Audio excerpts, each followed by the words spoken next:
I said in the last video that I put out that we were going to discuss the science of getting rich this month, and then next month we're going to start digging into finances. I have been recording the science of getting rich, but I haven't been able to post it yet because I have something equally as important on my list of things to do this month for next month, but none of that matters. The point is I haven't gotten it all online yet, but I am recording and it's on the way.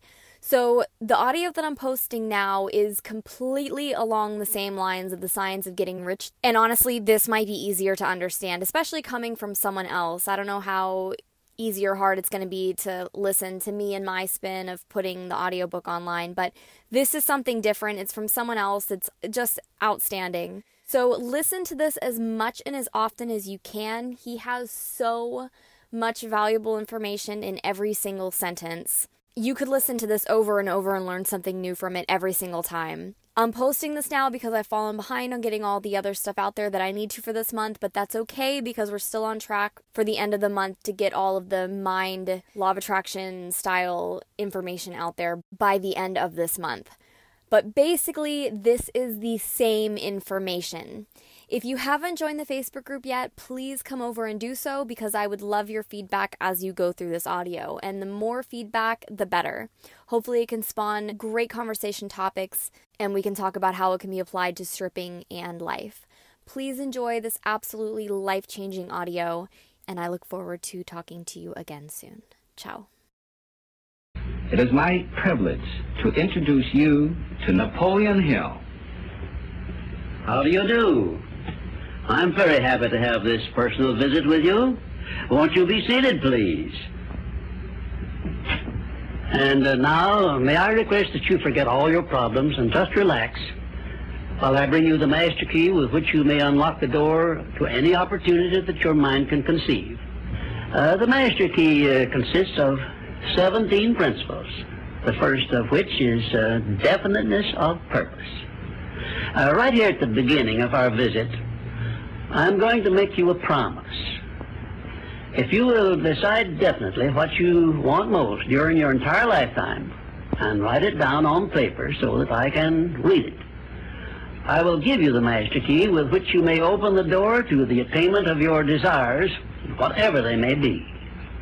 The exact moment when I will deliver this master key to you will depend entirely upon when you are ready to receive it.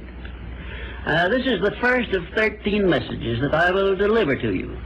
Now, in each message, I will describe the master key in terms that you will understand, if you are ready to understand. And now I shall give you the first cue as to the nature of the great master key which has been responsible for all the great successes in every calling, in every part of the world. Please listen carefully to what I have to say, because you may discover the secret of the master key in this first visit. You may get your first cue as to the nature of the great master key when I tell you that psychologists have discovered a natural law which is the very foundation of all personal successes. And I can describe it to you in one short sentence so you can understand it. Whatever the mind can conceive and believe, the mind can achieve. Isn't that a profound statement? You will notice that it says nothing about the need for education, but simply that whatever your mind can conceive and believe, your mind can achieve. Now, if you want evidence that the mind can achieve whatever the mind can conceive without the benefit of formal education, you only have to remember that Thomas A. Edison conceived the idea of becoming an inventor and lived to become the world's greatest scientist in the field of invention with only 3 months of common school education. When I first heard Andrew Carnegie describe this natural law, which makes it possible for you and I and everyone else to write his own price tag in life and attain it, I became so enthused over it that I began to search for the power back of it. And my curiosity led me finally to the discovery of the master key, which I shall reveal to you if you are ready to receive it. My search led me to the study of the spiritual forces with which all of us are blessed. And it was in this field that I came upon a clue which has enabled me to help millions of people to find their earthly destinies. I want to describe my discovery in the simplest terms possible. because it will reveal to you why it is true that whatever the mind can conceive and believe, the mind can achieve, regardless of how many times you may have failed in the past or how lofty your aims and hopes may be.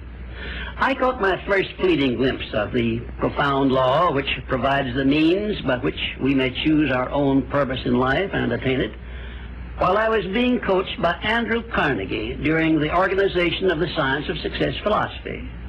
I had just finished telling Mr. Carnegie that I feared he had chosen the wrong person to give the world the first practical philosophy of personal success because of my youth, my lack of education, and my lack of finances. Well, at this point, Mr. Carnegie delivered a lecture that I shall never forget because it changed my entire life and paved the way for my helping to change the lives of millions of people, some of them not yet born. Let me call your attention to a great power which is under your control, said Mr. Carnegie, a power which is greater than poverty, greater than the lack of education, greater than all of your fears and superstitions combined. It is the power to take possession of your own mind and direct it to whatever ends you may desire. This profound power, Mr. Carnegie continued, is the gift of the Creator, and it must have been considered the greatest of all of his gifts to man, because it is the only thing over which man has the complete and unchallengeable right of control and direction. When you speak of your poverty and lack of education, Mr. Carnegie explained, you are simply directing your mind power to attract these undesirable circumstances, because it is true that whatever your mind feeds upon, your mind attracts to you. Now you see why it is important that you recognize that all success begins with definiteness of purpose, with a clear picture in your mind of precisely what you want from life.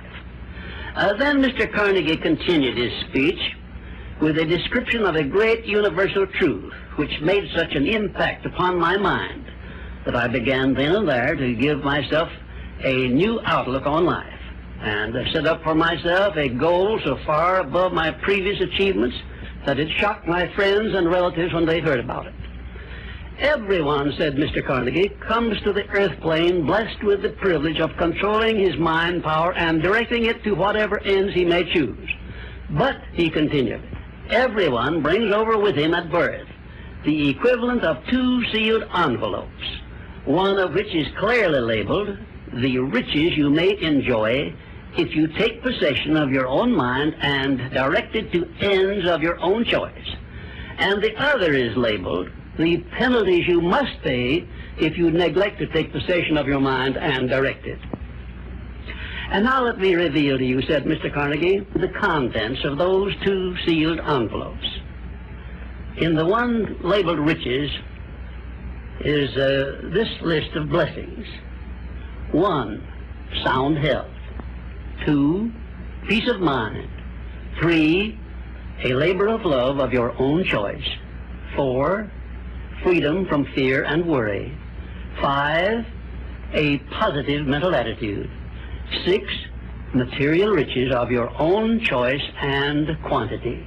In the sealed envelope labeled penalties, Mr. Carnegie continued, is this list of the prices one must pay for neglecting to take possession of his own mind. 1, ill health. 2, fear and worry.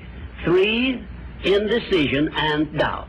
4, frustration and discouragement throughout life. 5, poverty and want.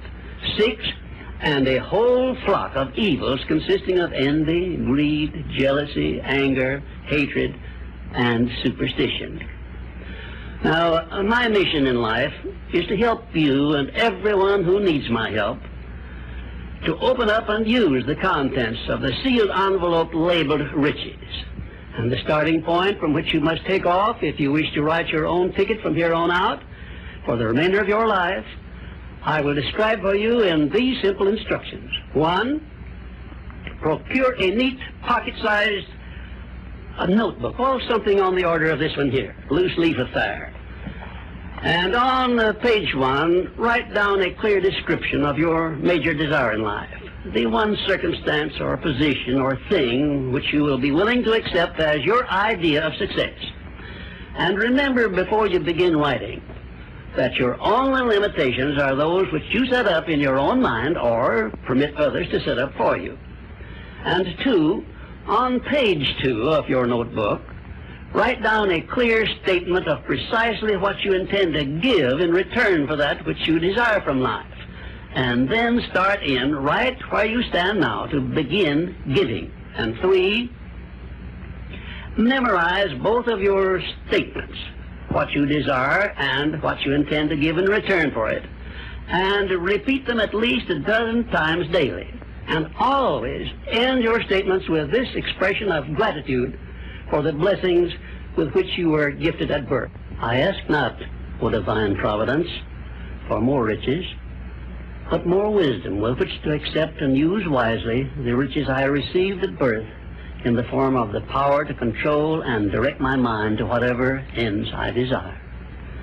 If you are not too successful or self-satisfied to accept and express this profound prayer, if you accept it and express it in the same spirit of humble sincerity in which I pass it on to you, a new and a better world will reveal itself to you. A world in which you will see reflected the circumstances and the things which you yourself have created.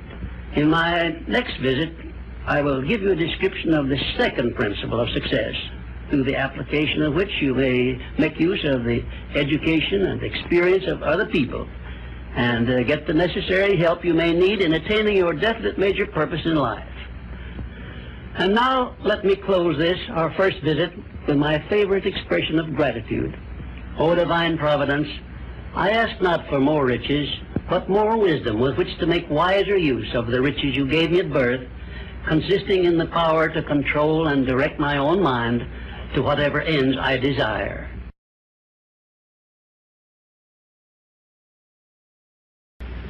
We come now to the second of the 17 principles which lead to the master key with which you may open the door to the attainment of your definite major purpose in life.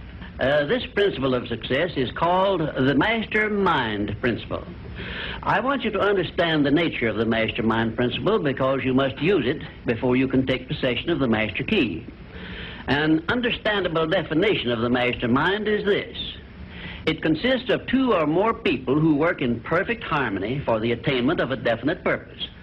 Now, here are some interesting facts about the mastermind which give you an idea of how important it is and how necessary that you embrace this principle and make use of it in attaining success in your chosen occupation. First of all, it is the principle through which you may borrow and use the education, the experience, the influence, and perhaps the capital of other people in carrying out your own plans in life.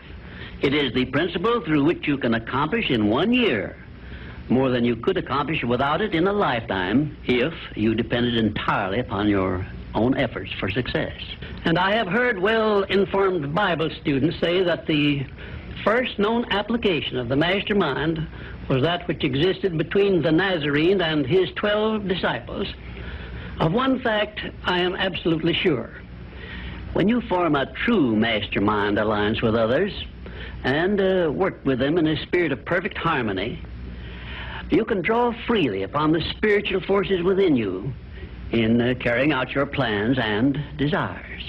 I also know that the mastermind principle can give you absolute protection against failure, provided always that your purpose in using this principle is beneficial to all whom you influence.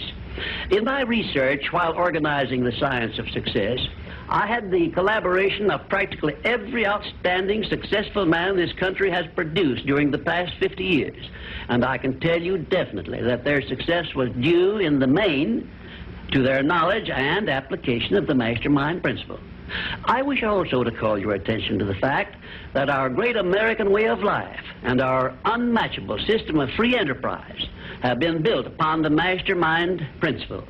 The greatest document ever conceived by the mind of man is a perfect example of the mastermind principle in action. It is the Declaration of Independence, and the best evidence of the importance of maintaining perfect harmony in a mastermind alliance may be found in the fact that the 56 men who signed the Declaration of Independence knew full well that it might turn out to be either a license of freedom for all mankind or a death warrant which would cause each of the signers to be hanged. Now let us see how the mastermind principle has brought success to people whom we all know. First, consider when Kate Smith began her career as a singer. She had difficulty in earning enough from her singing to pay her living expenses. And she perhaps never would have made her singing pay if she had not discovered and applied the mastermind principle, which gave her access to the master key to success when she formed the Mastermind Alliance with Ted Collins.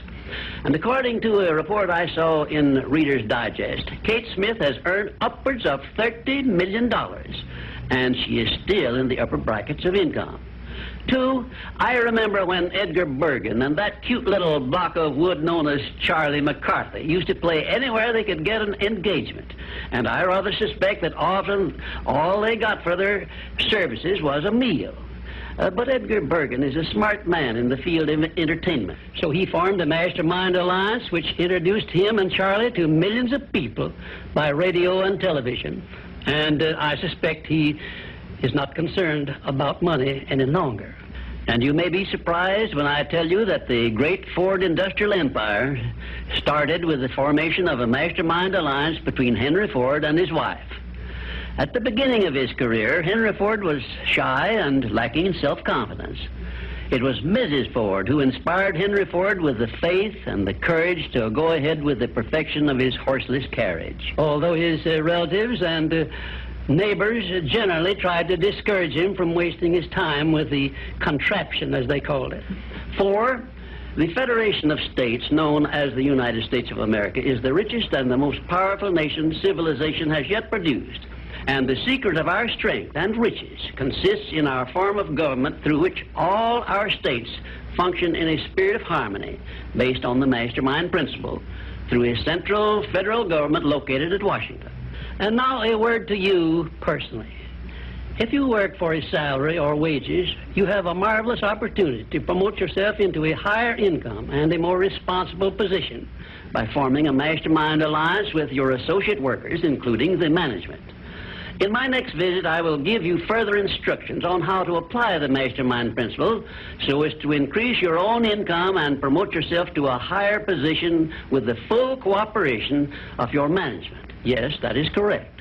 I will show you how to write your own price tag, fix your own wages, establish your own working hours, and give yourself financial independence.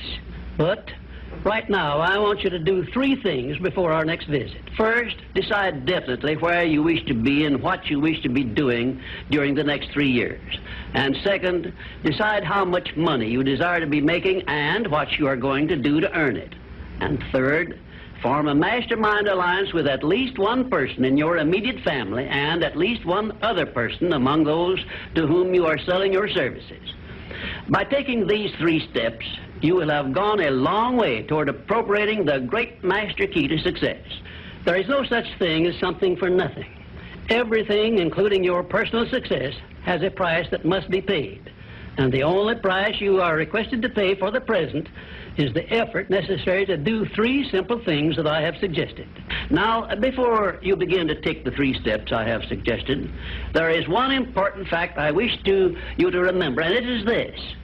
Control your mental attitude and make yourself friendly and agreeable with everyone with whom you are closely associated if you expect friendly cooperation in return. Indifference cannot create a Mastermind Alliance for you. A negative mental attitude can bring you nothing but failure. Remember always, you are where you are and what you are because of your mental attitude in which you relate yourself to other people. Remember also, your mental attitude is the one and the only thing over which you have complete control. Success is something which has to be planned, and success is something which has to be earned in advance. True, there is such a thing as luck, but just remember that luck is something you can create for yourself if you know the rules and follow them just as I give them to you. Remember, too, that success in the higher brackets of achievement is something that can be had only by taking others along with you. And the best definition of success, which I know, is this. Success is the knowledge with which to get whatever you want from life without violating the rights of others and by helping others to acquire it. There is a known formula for the attainment of success, and it is as definite and certain as are the rules of mathematics or the principles of science. My purpose in these visits is to bring you that formula in simple terms that you can understand and apply. But I can never give you that for which you are not ready. If you are ready to advance into the higher brackets of success, you will recognize this fact by your willingness to follow the simple instructions I shall give you as we go along. If Kate Smith had not been ready for success when she formed the Mastermind Alliance with Ted Collins, he couldn't have brought her success.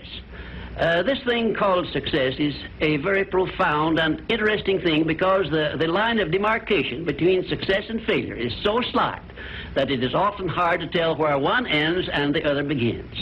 For example, in my association with the late Henry Ford, I recognize that he had thousands of people working for him who had much more education than he, more magnetic personalities, more ability to make friends, and a much better chance of succeeding than Mr. Ford had when he was working for wages.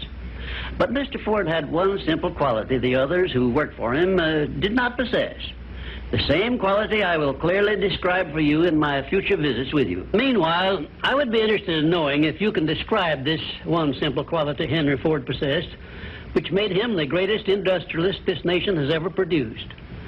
In my next visit, I will give you a definite clue as to the success quality which helped Henry Ford spread his influence throughout the world and make himself richer than Croesus, despite the fact that he had only a meager common school education. Until then, please be of good cheer, will you? And just remember that your only real limitation is the one you accept and set up in your own mind.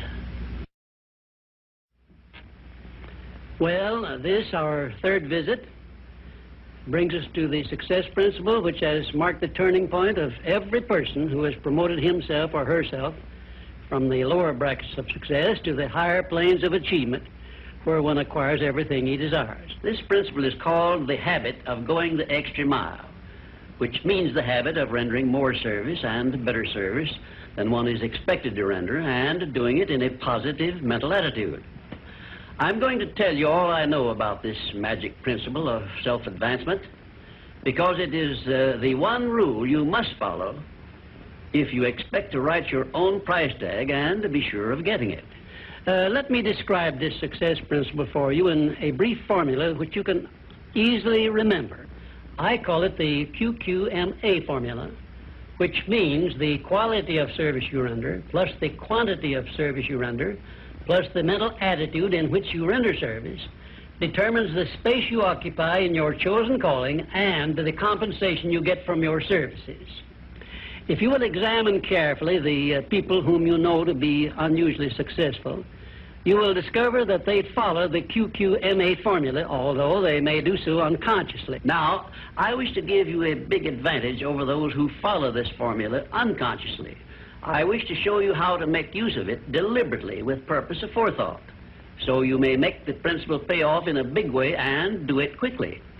Now I shall tell you some of the benefits you will enjoy by following the habit of going the extra mile. 1, this habit will bring you to the favorable attention of those who can and will provide you with opportunities to promote yourself into a better circumstance.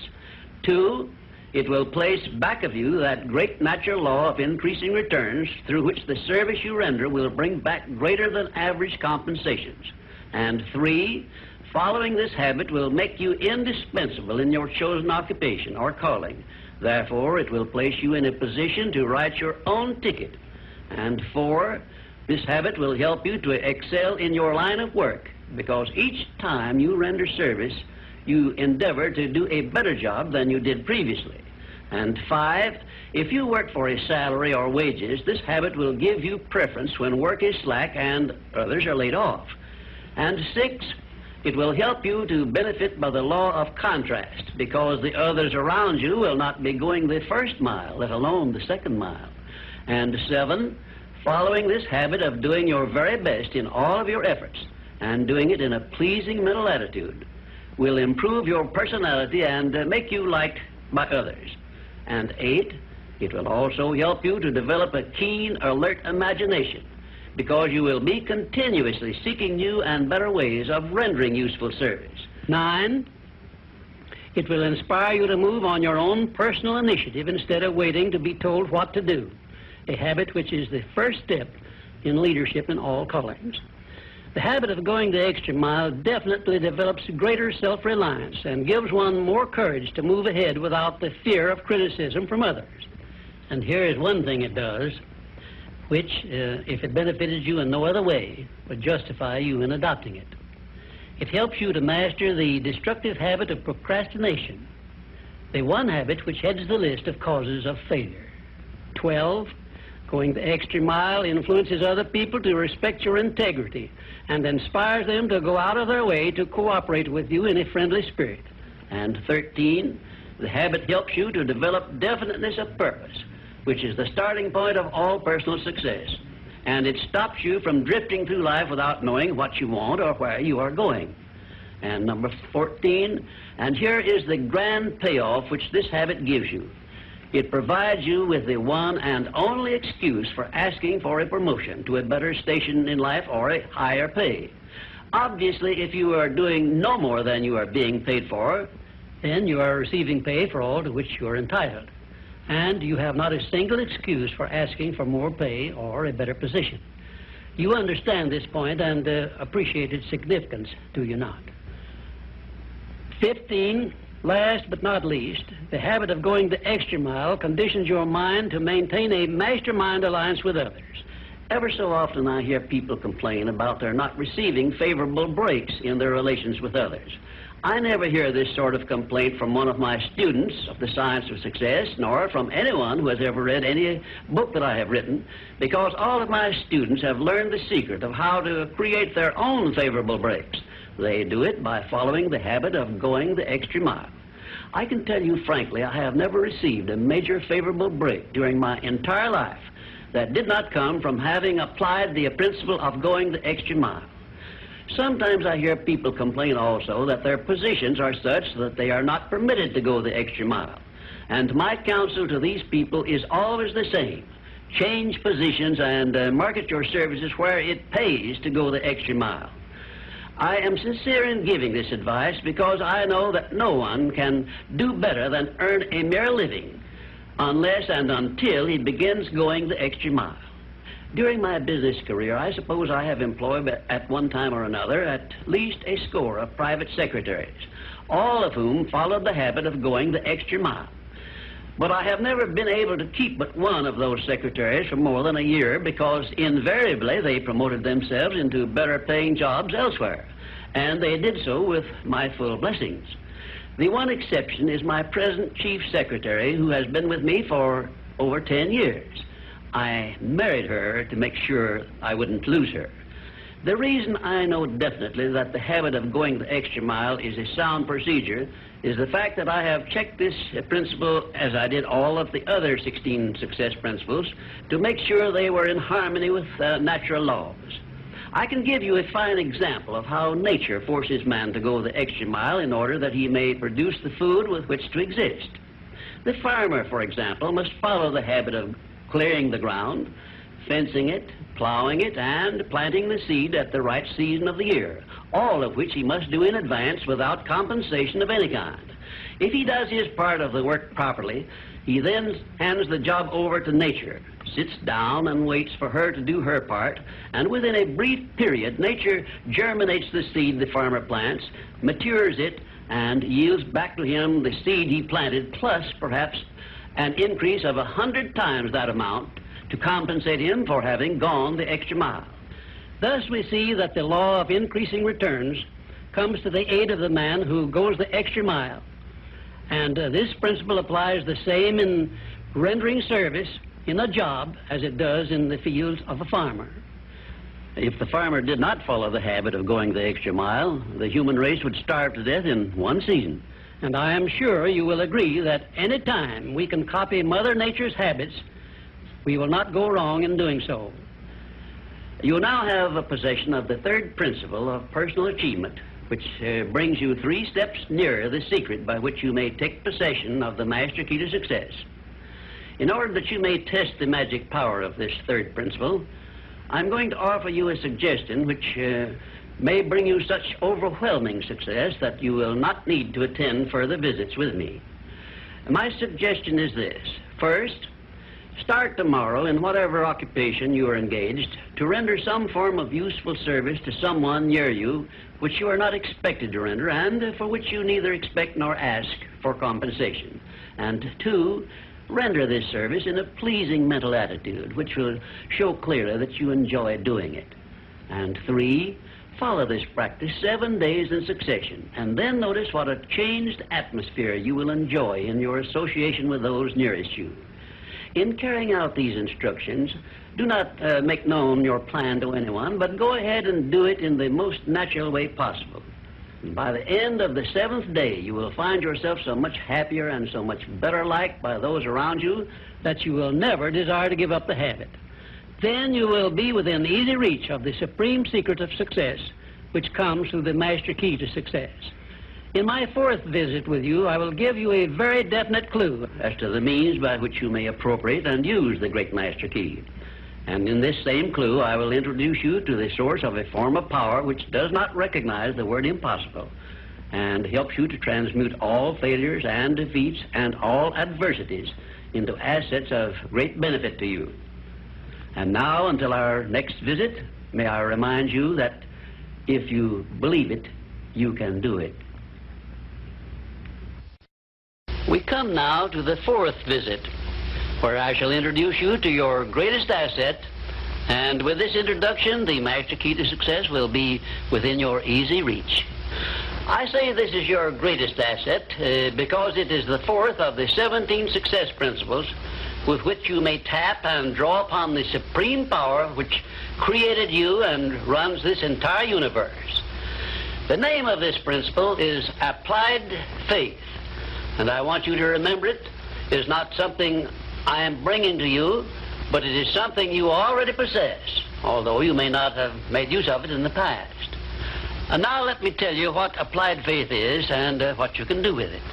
Applied faith is the mental attitude wherein you may clear your mind of all fears and doubts and direct it to the attainment of whatever you desire in life.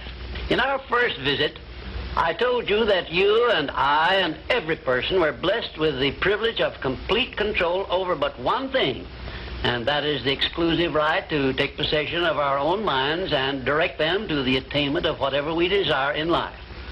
Applied faith is a mental attitude we must cultivate and maintain before we can take complete possession of our minds. It is the means by which we may break the seal of that envelope I mentioned in our 1st visit and take full possession of the 6 forms of riches we get in return for taking possession of our minds and using them. Those 6 riches were, as you may remember, sound health, peace of mind, a labor of love of your own choice, freedom from fear and worry, a positive mental attitude, and material riches of your own choice and quantity. We are now, this very moment, standing in front of the gateway which can be opened only with the great master key to success. And I'm giving you the closest clue I have yet mentioned as to how you may take possession of this key.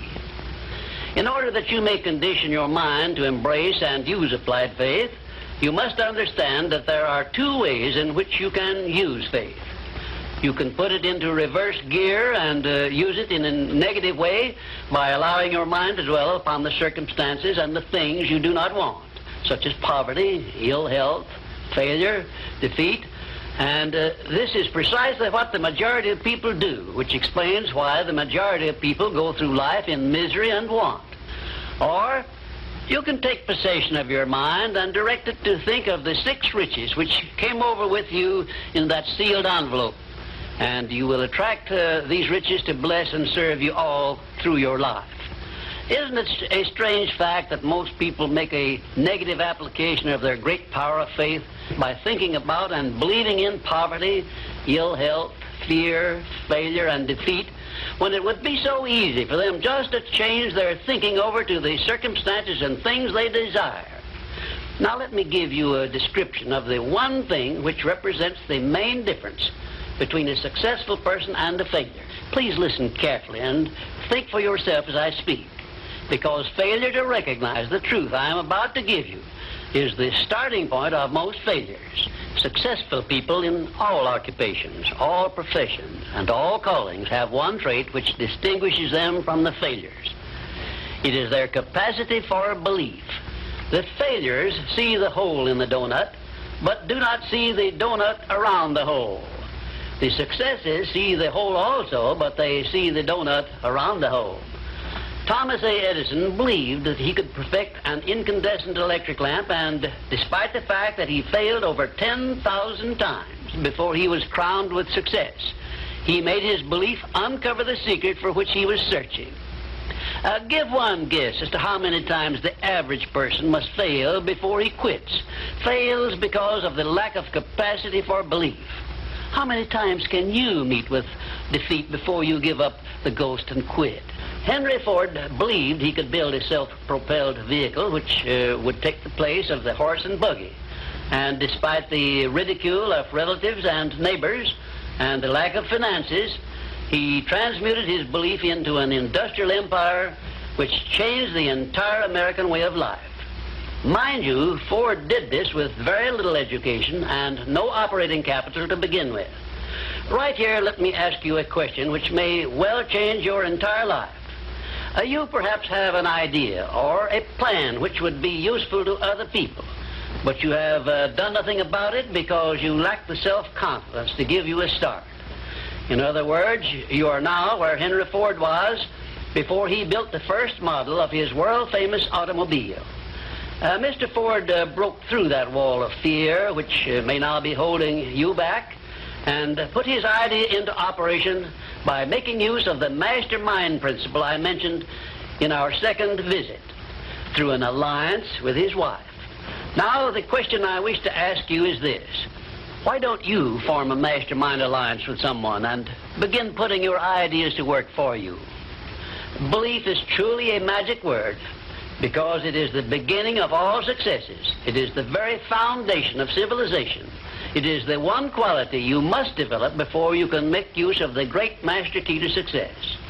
To be successful, you must become a person with a great capacity for belief, and the place to start believing is with yourself.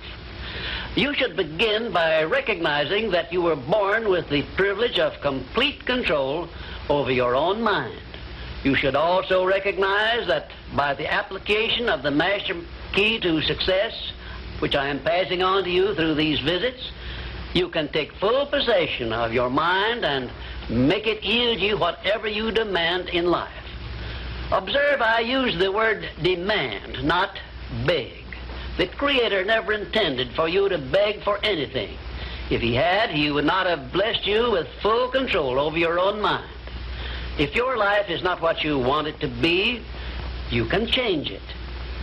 As a matter of fact, you can do anything within reason that you desire to do if you embrace the principle of applied faith and keep it directed to the attainment of the things you want and off the things you do not want.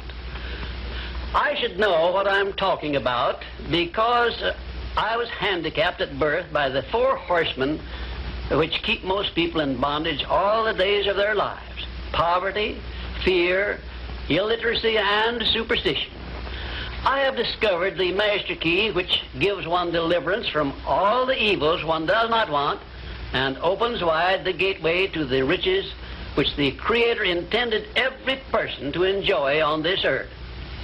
Applied faith is the only means by which the master key can be appropriated and used. Therefore, I give you these instructions through which you may create a mental attitude which is favorable for the expression of faith.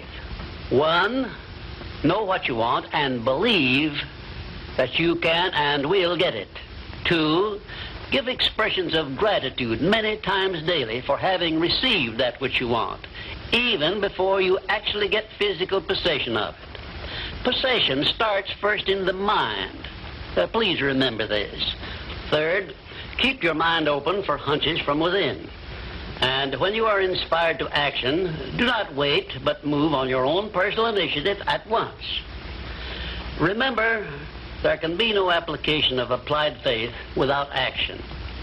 Fourth, when overtaken by defeat, as you may be many times, remember that man's faith is tested many times before he is crowned with final victory.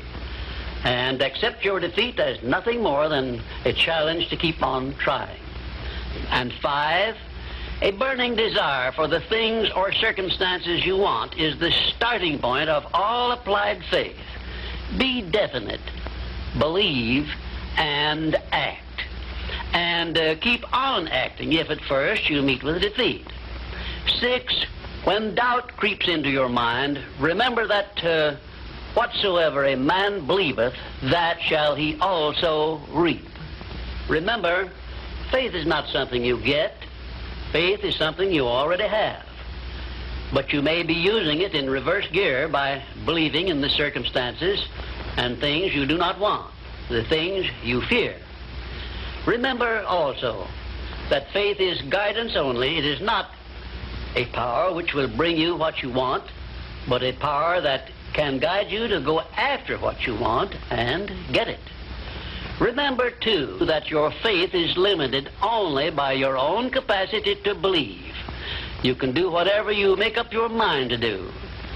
I believed I could give the world a practical philosophy of success which would free men and women from their fears and limitations. I stood firmly back of that belief through 20-odd years of effort and saw my belief give freedom to millions of people. Do the thing, said Emerson, and you shall have the power. May I paraphrase this great truth by saying, believe and you shall receive. And now, until our next visit, will you please remember that your life is exactly what you make it by your own mental attitude.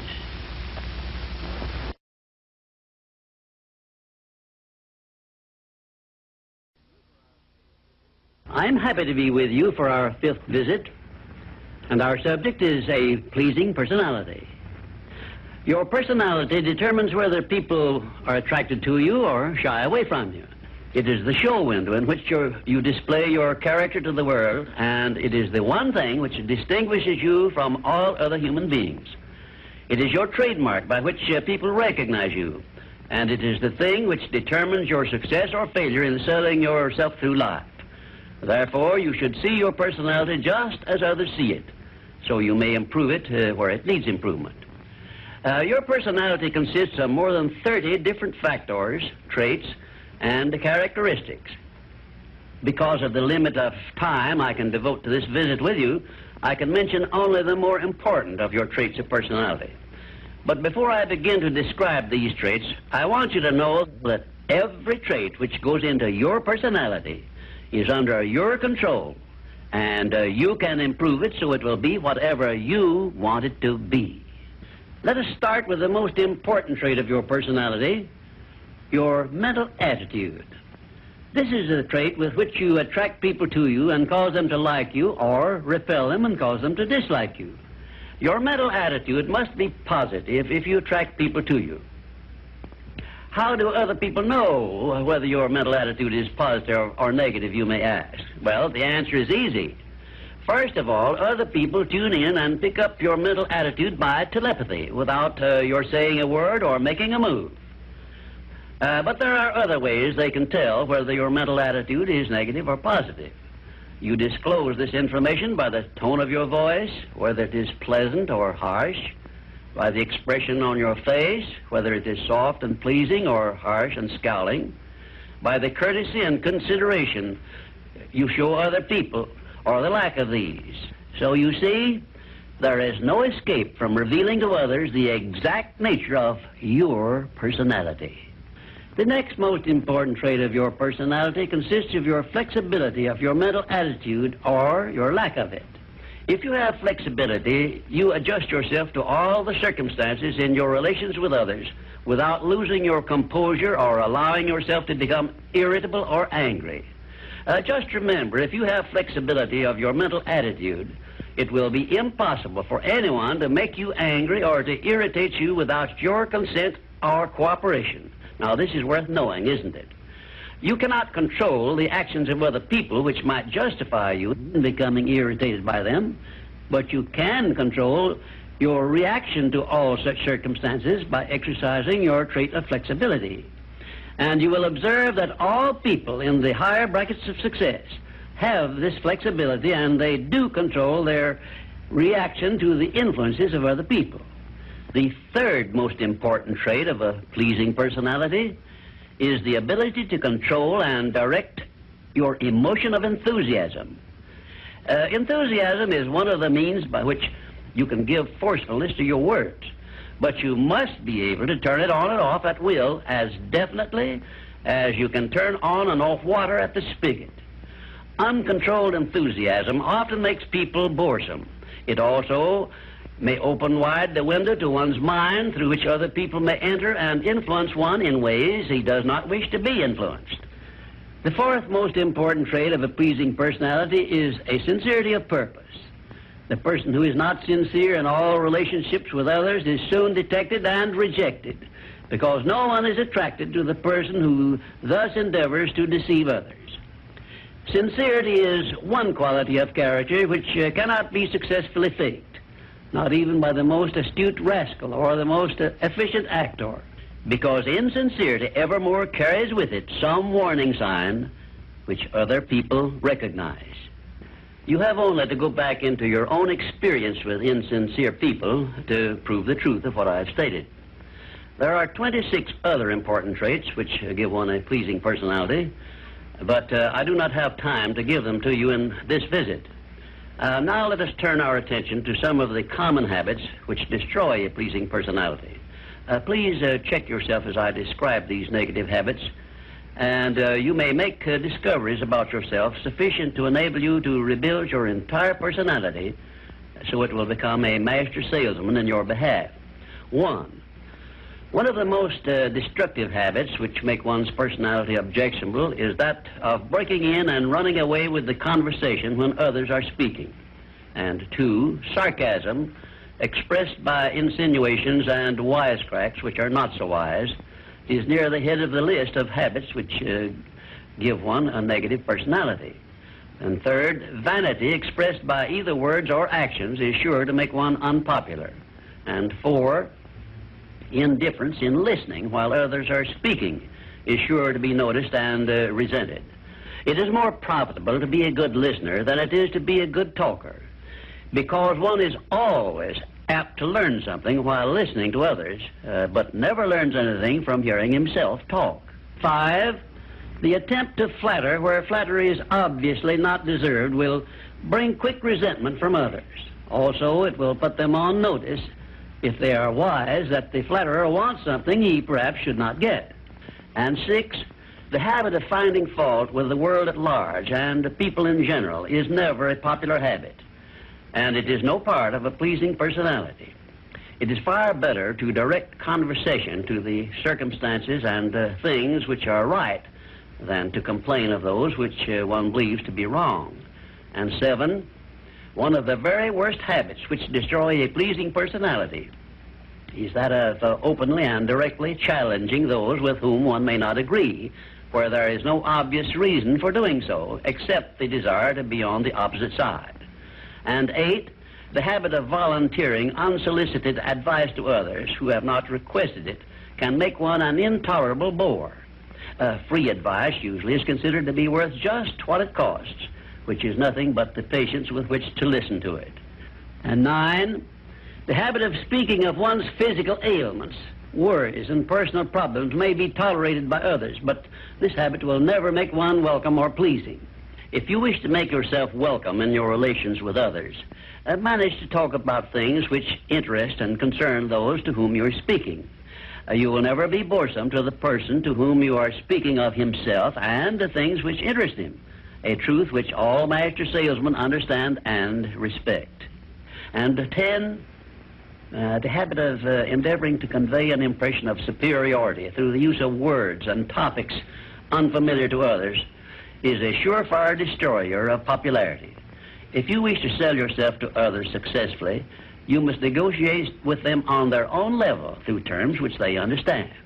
And 11, Envy of those who are successful is a trait which destroys a pleasing personality. The truly great men and women have all been known to be generous, sympathetic, and joyous in connection with the good fortunes of others. And 12, slovenliness in body, posture, and in clothing never attracts but always repels others. Clothes make not the man, as has been said, but they surely give him a mighty good start if they are appropriate and properly worn. Carelessness in body carriage and posture is immediately traceable to a negative mental attitude. If you are free from these 12 common habits which make one unpopular, you probably have a very pleasing personality. There are 5 other negative habits which make one unpopular, which I have not had the time to mention. Remember this, please. If you are not liked by other people, you may be sure there is a reason which you can detect and correct. It is unnatural for one person to dislike another without a cause. Before you can make full use of the master key to success, you will need to make your personality pleasing. This will require courage on your part and honesty with yourself. A pleasing personality stands near the head of the list of assets which make one truly rich.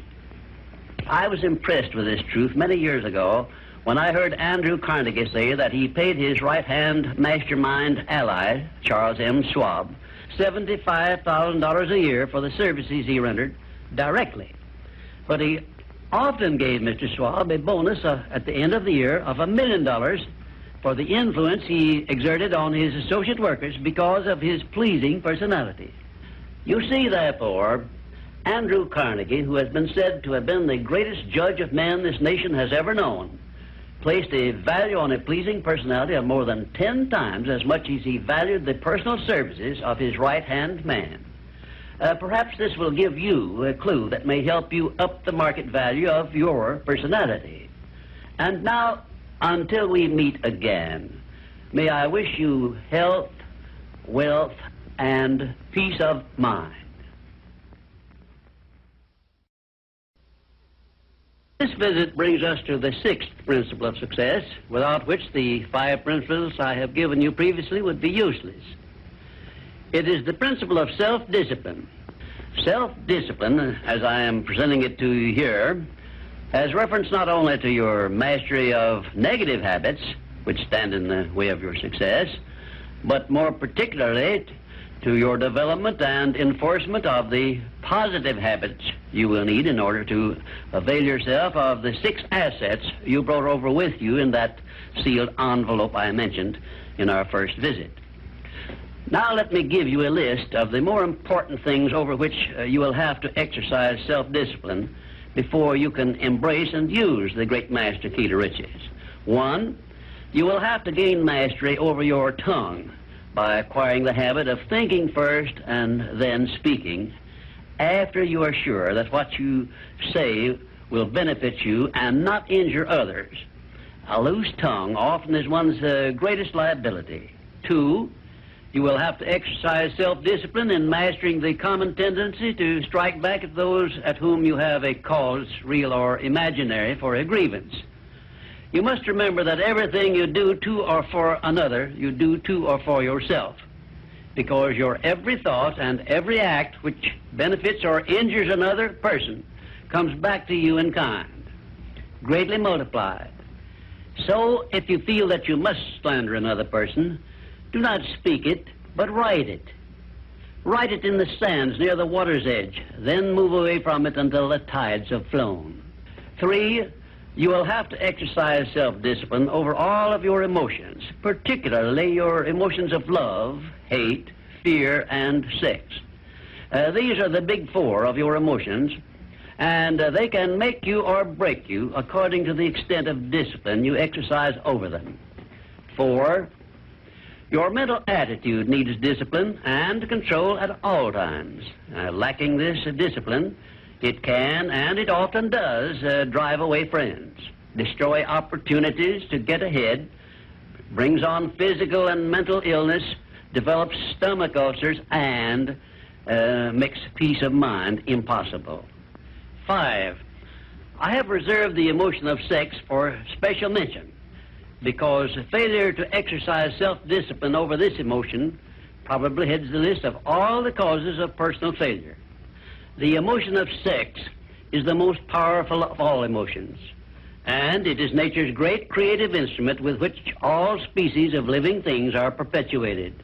The proper means of self-discipline of the emotion of sex is transmutation, the control and direction of this great emotional feeling toward the attainment of worthy purposes, such as the fulfillment of one's major purpose in life. The great leaders, artists, orators, industrialists, and professional people have learned the art of sex transmutation through the proper system of self-discipline. Because of the delicacy of the subject of sex emotion, I am limited as to the information I can give you about it on this visit. But I have covered the subject much more in detail in some of my books. And 6, your stomach also needs discipline through the proper habits of dieting and fasting, because information on dieting and fasting should come from your own doctor. I will not go into details concerning them, except to call your attention to the need for knowledge on this subject. Personally, I attribute my sound physical health mainly to the habits of dieting and fasting, which I have developed through the years. And 7, you will need to exercise self-discipline in relation to religion and politics, because our country, which is the most acceptable form of society civilization has yet produced, is made up of people of varying beliefs in connection with both of these subjects. To be happy and prosperous in our country, we must learn to live and to let live, to give others the privileges we ask and demand for ourselves. And this often calls for strict discipline over self. 8, but I have reserved until the last my reference to the most important circumstances over which you must exercise the strictest of self-discipline if you are to embrace and use the great master key to riches. I have reference to your profound privilege of taking possession of your own mind and directing it to whatever ends you may desire. You cannot take possession of your own mind or direct it to definite ends without a practical system. I have devoted the better portion of my past life to the revelation and presentation of such a system. And I know that this system works because it has been successfully used by many millions of people throughout the world. The system is not only practical and workable, but it is so simple that anyone who is ready for it may master it and use it successfully. Its use does not call for a genius nor a great amount of formal education. It calls only for a will to take possession of one's own mind and a definite purpose to which the mind is to be directed. Self-discipline by Thomas A. Edison made him the world's greatest inventor, who revealed to mankind during the first half of the 20th century more of nature's secrets than had been uncovered during the entire previous history of civilization. Self-discipline carried Wilbur and Orville Wright through a multitude of failures and enabled them finally to give the world its first practical airplane, an achievement which has made the world smaller and changed the entire trend of civilization. Self-discipline helped Helen Keller to triumph over deafness, blindness, and dumbness, a combination of afflictions such as most people never experience. Self-discipline helped me to carry on through years of heart-aching discouragement and defeat and give the world the first practical philosophy of success based on the know-how gained by hundreds of men and women who spent a lifetime by the trial and error method in discovery of the principles which lead to personal success. Self-discipline is among the top-ranking features of all the great religions, including, of course, the Christian faith. And there are some people who believe that our major purpose on earth is that of developing wisdom through struggle and self-discipline. One thing is certain: no one ever becomes very wise without the aid of self-discipline, and no one ever finds peace of mind and happiness without the strict exercise of self-discipline. Self-discipline is the only means of transmuting sorrow into faith. It is the only means by which we may transmute hatred of others into the milder emotion of sympathy for them. It is the only means by which we may reveal and profit by the seed of an equivalent benefit which comes with every adversity and every defeat. It is the only means by which we may shut out of our minds the deadly effects of past experiences of suffering and unpleasantness. And it is the means by which we may discover that other self we carry around with us, that self which has great capacity for belief and does not become influenced by failure and defeat.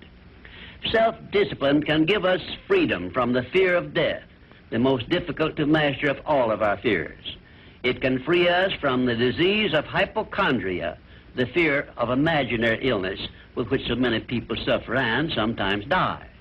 Self-discipline is the means by which we may think our own thoughts, live our own lives as we wish to live them, and remain forever free from the evils of fears and limitations which we have inherited from the dark ages before the dawn of civilization. The Creator never gives one an asset or benefit without passing along with it the means by which it may be embraced and used.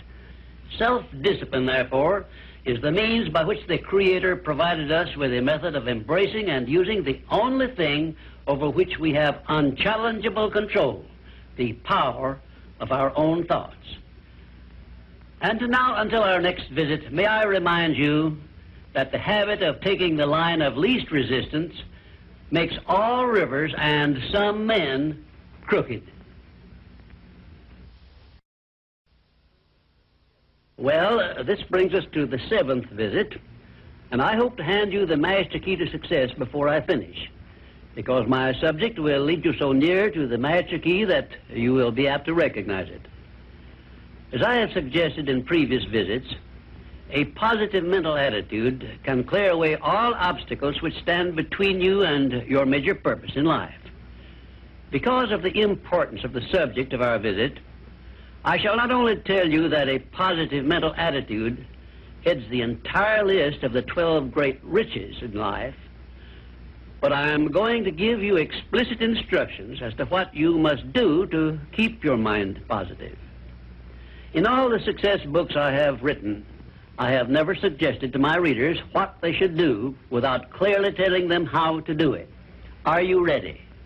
If you are ready, this visit may bring the most important change in your life you have ever experienced. 1. Learn to adjust yourself to other people's state of mind and difficulties so as to get along peacefully with them and to refrain from taking notice of trivial circumstances in your relations with other people by refusing to allow them to become controversial incidents.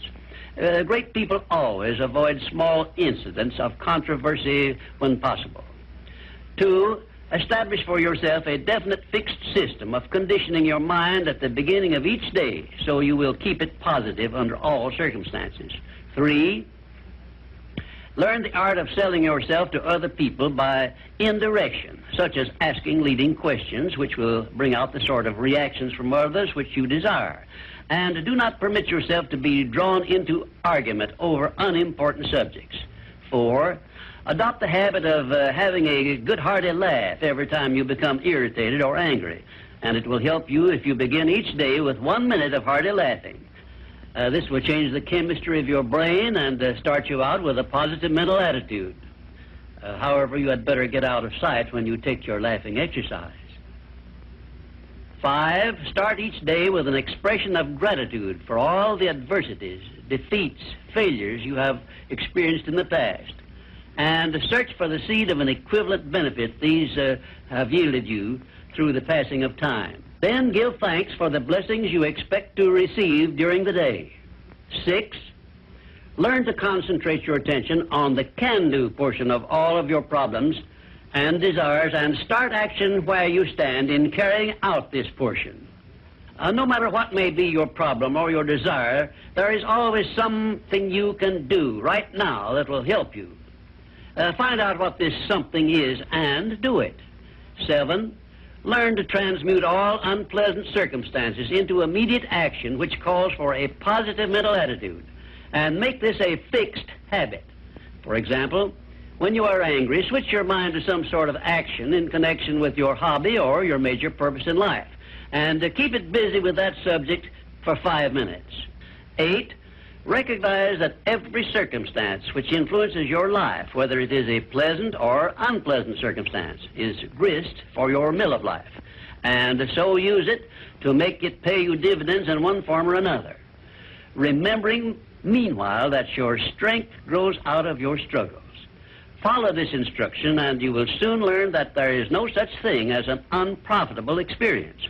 9, look upon your life as a continuous process of education, of learning from all your experiences, good and bad, and be always on the alert for gains of wisdom which come to you a little at a time in both your pleasant and unpleasant experiences. 10, make the world over to fit your own pattern if you choose, but begin with yourself in some sort of self-improvement which will make you more open-minded, patient, and generous in your relations with others. 11, express gratitude twice daily for your recognition of the fact that you have been given complete control over your own mind, and ask for guidance in order that you may use this profound gift wisely in all your thoughts and acts. 12, go out of your way daily to comment enthusiastically on the good qualities of those with whom you live and work, but do not mention their negative qualities. Then observe with benefit to yourself how quickly others will begin to concentrate on your good qualities. Remember, I'm still talking about how to keep your mind positive. And 13, accept all criticism of yourself as an occasion for self-examination to determine how much of it is justified, and you will be sure to make startling discoveries about yourself which will help you to the remainder of your life. 14, do not accept from life or anyone else anything you do not desire. And remember that Mahatma Gandhi proved himself to be more powerful than the great British military forces by this simple method of passive resistance. 15, remember always that there are 2 kinds of circumstances which cause you to worry. Those you can do something about, and those you can do nothing about. Nothing, that is, except to use passive resistance and refuse to permit them to worry you. 16, keep your mind eternally engaged in thinking of that which you desire most, your major purpose in life, so no time will be left for you to waste on thinking of that which you do not want. And let me digress here while I tell you we are now rubbing elbows with the great master key of success this very moment. And 17, if you should ever be so unfortunate as to feel sorry for yourself, look around until you find someone who is worse off than yourself, and start where you stand to give him help. Make this procedure a habit, and you will witness one of the great miracles of life, because that which you do to or for another, you do to or for yourself. And 18, choose some person whom you consider to be the sort of person you would like to be. Then go to work and emulate that person in every way possible. Great people have always been hero worshippers, but they pick the right sort of people to emulate. 19, cultivate your tone of voice so that your words have a pleasing musical sound.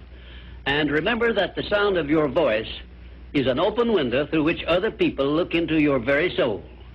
It will be a profitable investment if you will get a tape recording machine and record samples of your voice daily while you practice the art of expressing yourself through a friendly sounding voice. If you are engaged in selling, this practice will quickly pay off in monetary dividends. 20, last but by no means the least, write out this sentence and paste it in a prominent place where you work and on a mirror where you see yourself in your home. Whatever the mind can conceive and believe, the mind can achieve. Remember also that you are the only person who can provide you with a positive mental attitude. What are you going to do about it? On your answer to this question rests your entire future. Frank Betcher, the author of How I Raised Myself from Failure to Success in Selling, listed enthusiasm as the first of his 13 success objectives, and his enthusiasm became one of his most powerful assets as he learned to use the great self-motivator to be enthusiastic, act enthusiastic. As the eminent teacher and psychologist William James has so conclusively proved, the emotions are not immediately subject to reason, but they are always immediately subject to action. We can achieve nothing important until we have enthusiasm. Now, Dr. Hill will explain how you can develop a feeling of enthusiasm for all that you do. Our 8th visit brings us to the subject of enthusiasm, which may be likened to steam in a boiler, which, when it is controlled and turned on, starts the wheels of machinery into action. Someone has said that knowledge is power. That is only a half-truth, for knowledge becomes power only when it is put into action for the attainment of a definite objective. Enthusiasm is one of the more powerful means by which we may put into action our education, experience, and knowledge. Spoken words without enthusiasm are often ineffective, and sometimes they can be actually boresome, as you of course know if you have noticed the effect a speaker without enthusiasm has on his listeners. I have known lecturers to hold audiences spellbound for 2 hours, yet when members of the audience were asked to tell what the speaker had said, they could not remember. But what they did remember was that the speaker got their attention and held it. And now let me explain why enthusiasm has such a powerful impact upon the minds of those who come under its influence. To begin with, I believe you'll be interested in knowing that your brain and every other person's brain is both a broadcasting station and a receiving station, which sends out thought vibrations and picks up those sent out by other people. When you turn on your enthusiasm, you step up the vibrations of thoughts which go out from your brain so that they reach and affect other people more quickly. As a matter of fact, you can send out thoughts which have been so stepped up with silent enthusiasm that they will reach and influence other people to whom you direct your thoughts. This is a fact which has been known to psychologists for ages, and it is also known to most master salesmen who use this method to condition the minds of their prospective buyers before they ever talk with them. You must have observed that enthusiasm is very contagious, that it engages the attention of those who come under its influence and causes them to respond in a similar spirit of enthusiasm. I once heard Andrew Carnegie say that if you turned loose one man who thought in terms of intense enthusiasm in an industrial plant employing thousands of people, this man's enthusiasm would very quickly reach and influence every person in the plant. And he said it made not the slightest difference whether the enthusiasm was negative or positive, constructive or destructive. Then Mr. Carnegie went on to explain that in his selection of employees for promotion to bigger jobs, the first thing he looked for was a man's capacity to express himself in terms of intense enthusiasm. He said that enthusiasm is one of the most important traits necessary for leadership. The most successful lawyers are not necessarily those who know most about the legal profession, but they are those who know how to influence courts and juries with their belief in their cases and have a great capacity for expressing themselves with enthusiasm. When you are introduced to another person, you have a marvelous opportunity to sell yourself favorably to that person by the extent of the enthusiasm you express in accepting the introduction. When you shake hands with another person, you have also a fine opportunity to make a favorable impression by the warmth of enthusiasm you put into that handshake. If there is anything which leaves me flat and unfavorably impressed when I'm introduced, it's an extended hand which feels like a piece of cold ham and acknowledges the introduction with a cold, canned, pleased to meet you, with no signs of enthusiasm back of it. Now, right here, let me give you a brief course in salesmanship, which may be of value to you the remainder of your life. When you meet anyone on whom you wish to make a favorable impression, when it is a stranger you have not previously met or someone with whom you are already acquainted, do these things. 1, turn on your enthusiasm and so modulate your voice with it that you definitely make the other person feel you are happy to communicate with him. 2, When you shake his hand, take a firm grip on it and give it a quick, firm squeeze at the end of each word you express in your greetings. For example, say, "How do you do? I am so very glad to meet you." Do not crush the hand, however, as I have known some people to do. 3, then, if you begin the conversation, be sure that you direct it to some subject of interest to the other person. And 4, follow through by eagerly asking questions which will keep attention focused upon the other person. Then, when you are ready to have the other person hear what you have to say about yourself or your interest or your business, he will have been prepared to listen attentively. I've often told my students of salesmanship that the best possible way for one to sell himself to others is to first sell the others to themselves. That counsel was sound when I began training salesmen over 30 years ago, and it is still sound. When I was a youngster in school, I discovered that the teachers from whom I learned most were those who expressed the greatest enthusiasm in their teaching. And I have heard an experienced doctor say that the enthusiasm he carries into the sick room with him has more to do with helping to bring about a cure than all the medicine he can prescribe. Enthusiasm is an expression of a positive mental attitude, and it has long been known to doctors that a positive mental attitude stands high on the list of influences which give one sound health.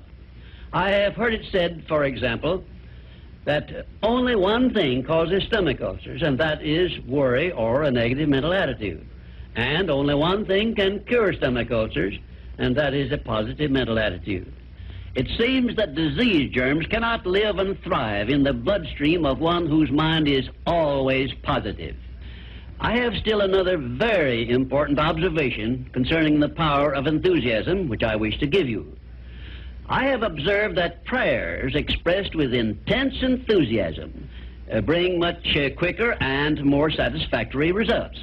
Now, you can try this for yourself and be convinced. I began experimenting with this idea many years ago, and from my experiences, I gathered the information which caused me to change my method of prayer entirely. I now use the prayer I recommended to you on previous visits, with the gratifying results that I get quicker and more favorable action from my prayers than I did when I expressed them in a spirit which lacked enthusiasm. I suggest that a very practical way to begin learning to express yourself with enthusiasm will be to follow the habit of reading aloud for 10 minutes daily, putting all the enthusiasm at your command into your reading. You will be surprised in a short while at how much this will help you in speaking with enthusiasm in your ordinary conversations. I would suggest also that you adopt the habit of practicing enthusiasm in your conversations with your family and your business associates. Incidentally, this habit will make you more popular with those who are close to you. You can enjoy the benefits of enthusiasm if you are interested enough to develop a technique by which to acquire this habit, so you will follow it in a natural, unaffected tone of voice. If you follow my suggestion that you read for 10 minutes daily as a means of acquiring the habit of enthusiasm, I recommend that you write down a list of 10 subjects, things, or circumstances in which you have the keenest interest, and use this list for your practice purposes. You will have no difficulty in reading in a tone of enthusiasm in connection with the things that you like best. And finally, if you have not already picked up some useful ideas as to how the habit of enthusiasm can be developed, or what causes one to be enthusiastic, let me give you an example which may provide you with an interesting cue. You perhaps remember when you were courting the person of your choice, or being courted, as the case may be, you needed no one to tell you how or why to be enthusiastic. Of course not, because the motive of love or affection took care of this without effort on your part. Just remember that enthusiasm is always easily expressed when one is inspired by a burning desire for something or any motive associated with one's closest interests. Where there is no motive, there is apt to be no enthusiasm. Remember also that the 3 basic motives which it has been said practically rule the world are: 1, the emotion of love; 2, the emotion of sex; 3, the desire for financial gain. A combination of all 3 of these motives, it has been claimed, can convert a mediocre person into a genius, and I leave the thought with you for consideration. And now, until our next visit, I ask that you try the habit of moving with enthusiasm in all of your daily work and see how much better you will feel. We come now to the 9th visit, where we shall analyze the 9th principle of success, which is personal initiative. Personal initiative is the dynamo which starts the faculty of imagination into action, in the process of translating one's definite major purpose into its physical or financial equivalent. If you aim for success above mediocrity, you will need to learn to act on your own personal initiative, because your success is something which you must achieve for yourself without someone telling you what to do or how to do it. Incidentally, Cyrus H.K. Curtis, the former owner of the Saturday Evening Post, and one of my collaborators in organizing the Science of Success philosophy, was responsible for a motto on personal initiative of such great importance that I want you to have it. Said he, "There are two kinds of men who never amount to much: those who cannot do as they are told, and those who can do nothing else." Of course, Mr. Curtis's implication is very clear. He implied that those who amount to something worthwhile in life are those who move on their own personal initiative without being told what to do or why they should do it. The men who stand out in the minds of the public as the greatest successes from the days of George Washington on to the present are those who chose their own occupation, business, or profession, and moved on their own personal initiative in achieving their purpose. And those who are getting ahead most rapidly today, no matter in what position they began, are those who promote themselves to a higher place in life by acting on their own personal initiative. The habit of personal initiative not only inspires one to move on his own responsibility, but it also influences him to carry through until he completes that which he undertakes in a manner pleasing to all concerned, because he knows that a winner never quits and a quitter never wins. And right here is an appropriate place to say something I perhaps should have said before, namely, that a big success is made up of a great number of little circumstances, each of which is so small and seemingly insignificant that most people pass it by as not worthy of notice. Some may think, for example, that the habit of personal initiative is unimportant, but we have only to take a look at the record of some of our greatest successes to recognize that personal initiative was an important factor without which they never would have achieved success. For example, no one told F.W. Woolworth to start a 5 and 10 cent store. The idea was his own. He acted on his own personal initiative in putting his idea into action and lived to see it yield him a fortune well above $100 million. My distinguished business associate, W. Clement Stone, started his insurance business on his own personal initiative with an operating capital of only $100. But he followed through on that same personal initiative and made his humble beginning yield an annual gross income of many millions of dollars. And it was that same habit of acting on his own personal initiative, of doing the thing he wanted to do, which inspired Mr. Stone to join forces with me in taking the Science of Success philosophy to millions of people throughout the world, an undertaking which it is believed may help more people to find their places in the world than has any other influence during the past 100 years. The habit of personal initiative was the chief trait which helped Henry J. Kaiser to build a great industrial empire and raise himself to a high position in the industrial world. It was this trait of personal initiative which inspired Mr. Kaiser to pile up such an enormous record in the building of ships during World War II, despite the fact that he had never built ships before. One day when I was lecturing to one of my classes, I mentioned Henry J. Kaiser's wonderful record in building ships more cheaply and quickly than experienced shipbuilders had been able to do, when one of my students spoke up and said, Mr. Kaiser's having been a friend of Jesse Jones of the Federal Reserve Bank did not hurt his chances of success any, did it? Well, for a moment it looked as if that question had placed me on a spot. But I soon recovered my composure and came back with this reply. No, his knowing Mr. Jones did not hurt his chances, but think of the thousands of industrialists, many of whom may also have known Mr. Jones, but did not use their personal initiative in getting his financial help. Personal initiative is one quality which inspires one to form friendships and to make contacts with people who can be of aid to them in times of need. It was my personal initiative which influenced Andrew Carnegie to give me an opportunity to organize the Science of Success philosophy. I now wish to give you an outline of the more important attributes of the person who has sufficient personal initiative to give him leadership in his chosen occupation. 1, first of all, the person who follows the habit of personal initiative has a definite major purpose in life and a plan for its attainment. 2, and a mastermind alliance with those whose help is essential in achieving his major purpose. 3, he has the necessary persistence and the will to win to carry him along when the going is hard and he meets with obstacles. 4, he makes decisions promptly when he has the necessary facts on which to base them and changes them slowly, if at all. 5, he follows the habit of doing more than he is paid for, and he does so in a pleasing, positive mental attitude.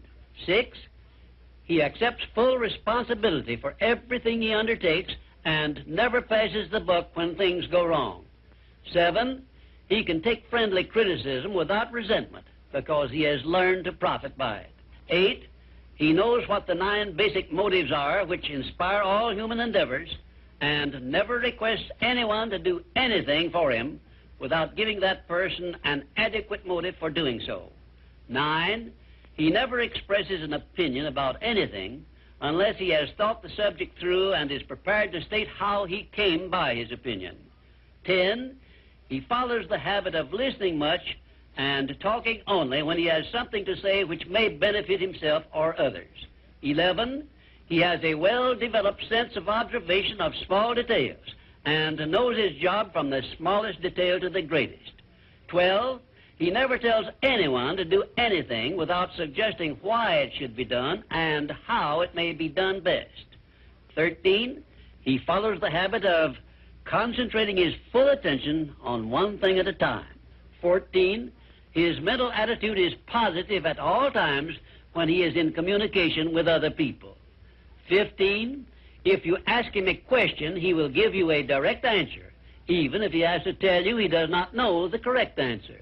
16, last but perhaps most important of all, he never puts off until tomorrow that which should have been done last week, because he knows that the habit of procrastination is near the top of the list of the causes of failure. If you can rate OK on each of these 16 traits of personal initiative, you are a leader in your field of endeavor. When you come to examine yourself on the subject of personal initiative, just remember that your success or your failure depends very largely on the action you take in connection with your occupation. No one will tell you what you should do. No one will tell you what not to do. The decision must be your own, and you must follow through and carry out your decision on your own personal initiative.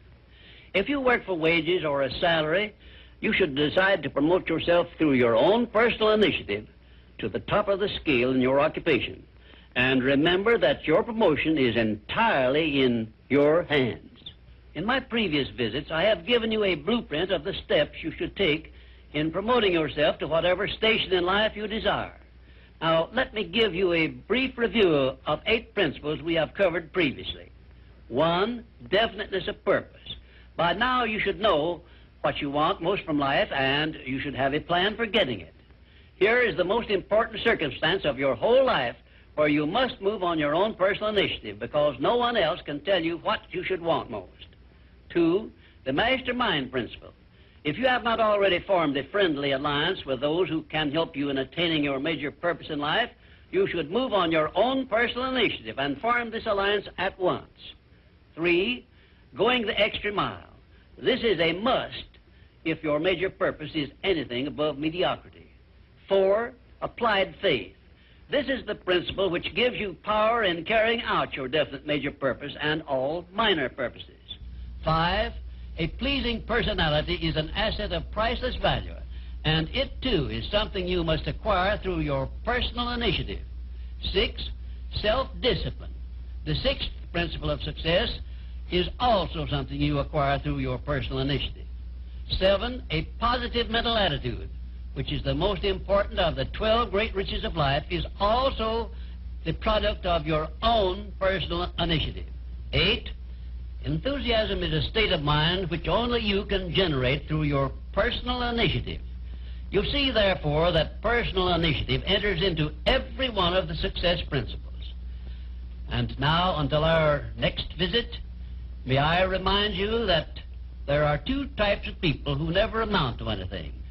Those who will not do what they are told, and those who will do nothing else. Our 10th visit brings us to one of the strangest of the 17 principles of success, because it is the principle which makes it possible for you to convert into an asset every adversity, every disappointment, every defeat, and every failure you meet with from now on the remainder of your life.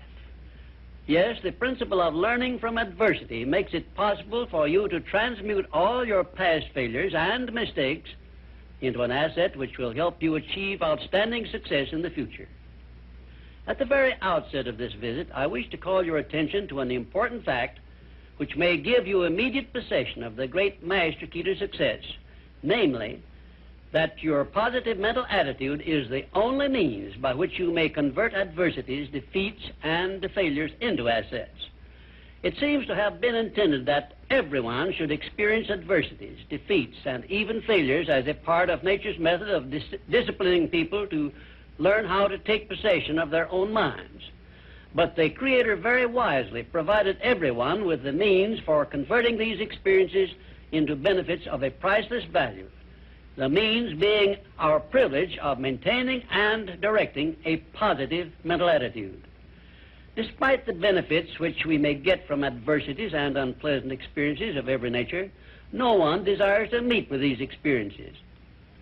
Once you learn that adversities can be made to pay dividends, you will acquire the habit of looking for that seed of an equivalent benefit in each such experience with which you meet. My first illustration concerns a man of whom you may have heard, and I have no doubt you have eaten some of the food which he produced and marketed throughout the nation as a result of an adversity which would have stopped most men cold. The man was Milo C. Jones, who owned a small farm near Fort Atkinson, Wisconsin, on which he made only a fair living until he was stricken down with double paralysis, which deprived him of every portion of his body except his brain. In this hour of his greatest adversity, Milo C. Jones used his mind, took possession of it for the first time in his life, perhaps, and out of that mind came the idea of raising hogs and converting them into little pig sausage. And on that same farm where previous to that adversity he made only a mere living, he found the seed of an equivalent benefit that compensated him for the loss of the use of his body and lived to see little pig sausage yield him a huge fortune.